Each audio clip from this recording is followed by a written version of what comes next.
David Lammy.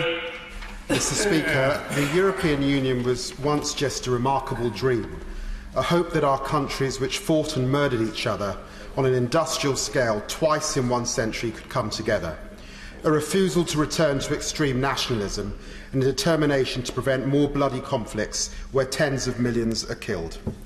The audacious idea of European integration was motivated by fear, but it was made possible by shared ideals. Democracy, human rights, equality, freedom, and a refusal to submit to the tyranny of fascism ever again. After the Second World War in 1946, Winston Churchill said this: "If Europe were once united in the sharing of its common inheritance, there would be no limit to its happiness, prosperity and glory." But today, some Conservative colleagues talk about total independence from Europe as though it's a virtue. Let me remind them, Churchill understood the European dream is to build a whole bigger than the sum of its part. He understood that it's about pooling sovereignty, working together, sharing control. Let us now be honest with the country. Total independence is a fantasy. It's the same idea that motivates an angry teenager to run away from their family. Total independence means throwing a tantrum and ending up in the cold. Total independence is selfishness. It's individualism, arrogance, superiority, a refusal to work together, and the breakdown of the common good. Total independence will lead to total isolation. And let us be honest, Britain did not become great in total isolation. Britain thrived by becoming the biggest treaty-signing power in the world. Britain thrived by signing more than 14,000 treaties in the modern age. Britain thrived by sharing our sovereignty, not stockpiling it. NATO membership, which compels us to deploy soldiers when our fellow members are attacked. Paris Climate Accords, an agreement that demonstrates how we tackle global threats together, not alone. Even the WTO, which commits the UK to supranational regulation and arbitration of its own. Mr. Speaker, sovereignty is not an asset to be hoarded. No. It's a resource which only has value when it is spent. The hard Brexiteers in this House say they want to take back control. They say that we lost it because of the European Union. But in reality, they are still mourning Suez, Britain's last fling of the colonial dice. Back then, Anthony Eden failed to recognise that Britain was no longer capable of launching a solo imperial adventure. Let us not fall for the same hubris today. When those on the other side of this debate say that they want Empire 2.0, let us ask, what does that mean? What was imperialism? What was colonialism? At its worst, the British Empire was exploitation and subjugation, moral superiority that led to putting humans in shackles, the oppression of black and brown people because this country thought it knew best. Those countries once coloured pink on the globe were not won in negotiations, they were taken by force. Today we need to build a new image of Britain, one that brings this country together after years of division. We have to use our imagination, and Empire 2.0 is not it. After the global embarrassment of Suez, Britain became the sick man of Europe. The EEC was set up in 1958, but Britain did not join until 1973. In those years, GDP per head rose 95% in France, Italy and West Germany.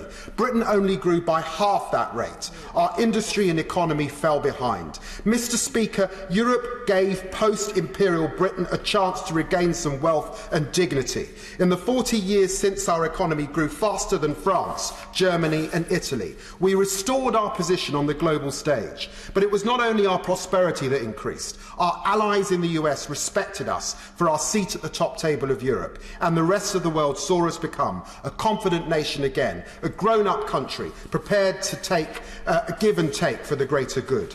The Brexiteer promise to take back control in 2016 was nothing more than a deluded fantasy, a lie that divided friends and families, a lie that pandered to racism and xenophobia, a lie that caused an extra 638 hate crimes per month.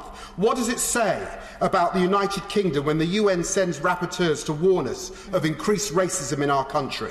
What does it say about Britain when our politicians play to the fears of migrant, racist and religions to win votes? What does it say when Nigel Farage stood in front of a Nazi-inspired poster of refugees with the caption "Breaking Point"?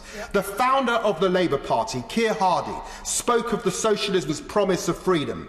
Its large larger hope for humanity and of binding the races of the earth into one all-embracing brotherhood. And so to my good friends in the party, those who are still wavering, I ask honestly, can you really vote for this politics of division and hate? Can you really vote to slash workers' rights and protections? Can you vote to give tax avoiders a sanctuary? Can you vote to hand over more power to the clumsy hand of the market?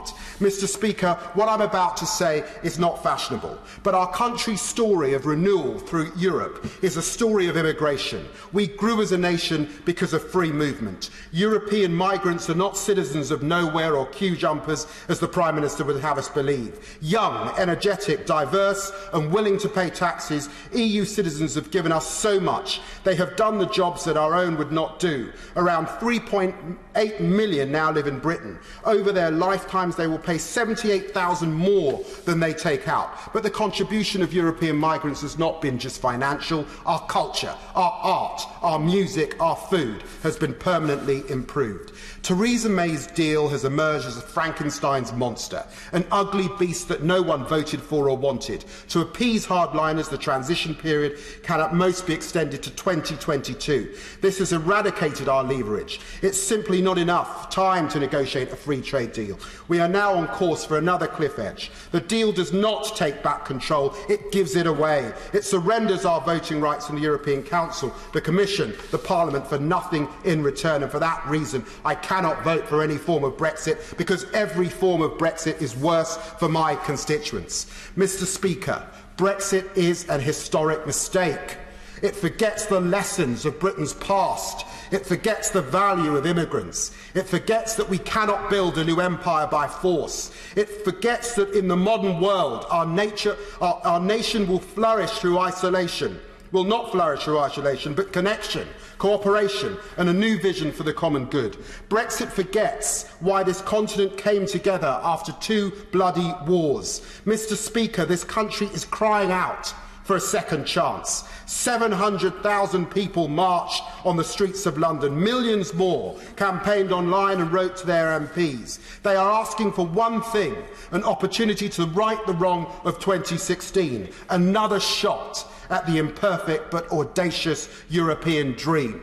Or, as Shakespeare put it in Richard II from John of Gaunt, this England that was wont to conquer others has made a shameful conquest of itself.